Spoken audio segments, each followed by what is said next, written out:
Hello ladies and gentlemen, it's your boy Biki with the Elder Scrolls Legends Helpline. And for you guys today, the new players out there, well, me and the community have some help for you. Many of you guys have been asking me on Discord, Twitter, I need help building decks, and I love reviewing your decks. I love giving you guys hands-on opinions on how to improve. But I know there's people out there that don't have time to match up their time zones, their schedules with me, and I want to give you guys overall general tips on improving different types of decks and things you might just automatically include in the deck when you start to make it. What am I talking about? Well, let's get into game and take a look. This is going to be called my auto include beginner series, basically. So I want people who've been playing Legends for a long time to give their own take on this as well. But what are those cards that you automatically include in your decks, starting off with a Aggro Battle Mage? That's what we're going to be looking at today. So first of all, I put together a very quick Aggro Battle Mage deck right here. Super simple,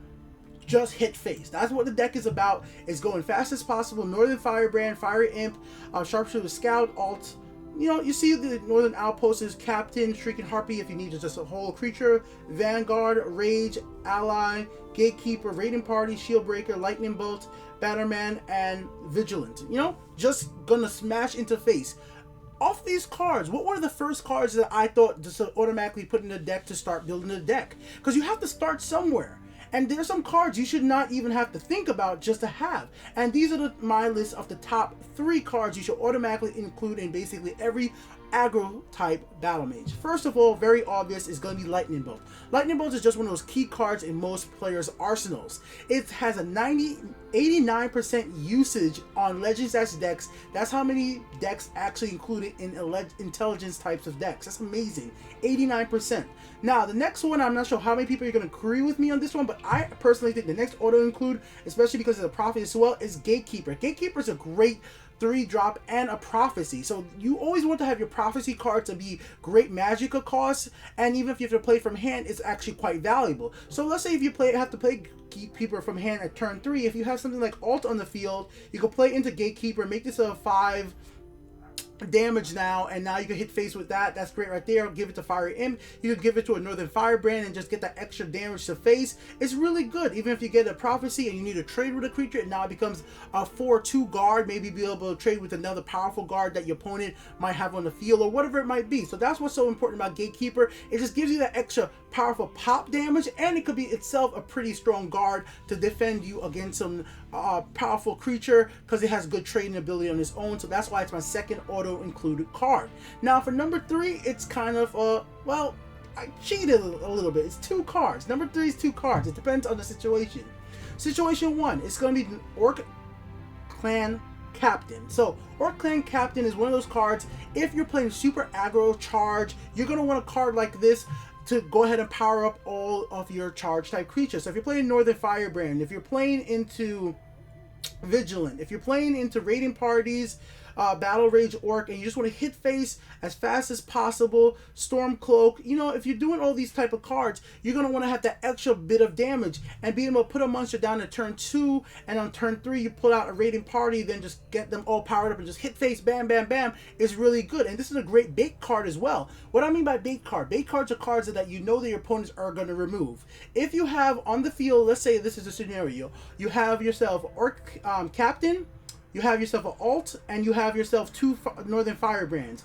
You know your opponent is going to take out the Captain. At least you know that because that's how people have been trained. They're going to take out the card that powers up all the other cards, but at least that leaves you with the extra 3/1. So he normally would have been a 4/1 while Captain was alive, but maybe that little extra 3 damage is exactly what you need. And if you have something like Gatekeeper, maybe your opponent just left themselves open to you playing Gatekeeper next turn and using Alt to win the game or whatever it might be. So that's just what I like about a card like that. It's a bait card. Your opponent is going to focus on removing that card because they have an idea of what type of deck you're running usually when you are playing it. Now the alternate to number 3 is Shrieking Harpy. Now why I say that, let's take a look at another prophecy and item, a mix of a battle mage deck right here, guys. So this one's kind of put together a lot of different concepts just to show you. So this has a few different things: Merrick, Giant, prophecy with 17 prophecy cards, items in here. Just want to show you. So in this situation here, though, we have 35 intelligence cards, right? This is not a very good deck, but I just want to show you real quick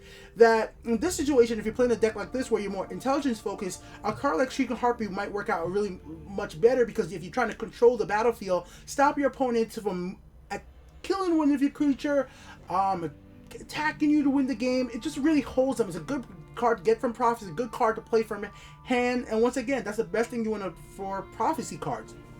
You want the value to be great from hand or from getting in a Prophecy. That's why I put it as my number 3. So depending on what you're going to be playing, you're going to alternate between this or Captain. That's basically what it is.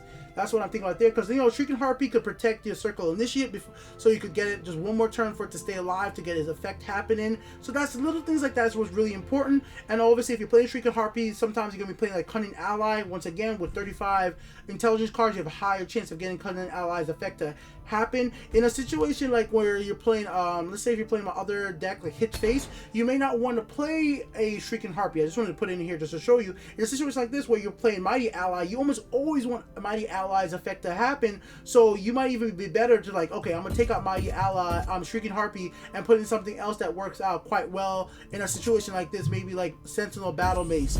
Now, I know some of you guys might think of using Sentinel Battle Mace, but I just don't think it's not right for all aggro type of Battle Mage decks. This is not the best for all situations, but I think like Lightning Bolt, Gatekeeper, Captain really works well in most cases, and Shrieking Harpy, just depending on what attributes you're using more of, works great as well. So that's been my top 3 cards right there, guys. There they are. Let me know in the comment section below for any of the longtime players what you guys think are essential aggro essential cards for starting out building an Aggro Battle Mage for the new players out there. These are cards that are fairly cheap. They're all common right here, guys, except for Captain and except for Harpy. So they're fairly cheap to get, and you want to get 3 copies of these cards soon as possible. You normally don't want to ever run 2 Lightning Bolts. You want to run all 3. You normally don't run 2 Gatekeepers. You're going to run 3. Those are the type of cards I'm talking about. Cards where you could just say, okay, I'm automatically add 3 of these. I'm automatically add 3 Captains. You automatically add 3 Harpies. That's the situation we're talking about here, guys. So thank you guys for watching. Let me know what you guys' opinion is in the comment section below. This has been Biki once again with a quick beginner helpline video, giving you guys some tips, some suggestions on how to start off making an Aggro Battle Mage deck. I just want to do a quick apology for the way I'm kind of stuttering and speaking very fast in this video. I am super tired. I'm gonna be just so truthful, as awake as the cat seam on my shirt in space. I would work today. I came home, family, then I did a live stream for about 2 hours of Legends, and I am just exhausted. And I don't do this as a job. I do this for the passion of how much I love the game. So I'm going to keep bringing you guys new and interesting videos coming up soon. And I apologize when I slip up on words and stuff like that. But I hope you guys are willing to overlook my speech impediment and stuff like that, and just enjoy the content for what I'm trying to share with you guys. For the new players, try to help them out, because I feel like getting more players into Legends is important. The more new players we have, the more the player base grows, and there's more matches we can find quickly. Because I remember there was like a few months ago where it was taking like 2 to 3 minutes to find a match. It seemed like the player base was really dwindling when there was a time in closed beta was out for a long time. Now I could get a match in the first 3 to 10 seconds, which is what I love, and I want that to keep on happening with the game. And I'm loving the new update with the new reward system. That's all helping. And with that, I'm going to keep on playing Legends. I'm going to keep on messing up words, but I'm going to keep on having fun and trying to help you while doing it at the same time. So if you like my videos, like it. If you dislike it and you want somebody who speaks better, that's fine. Peace out.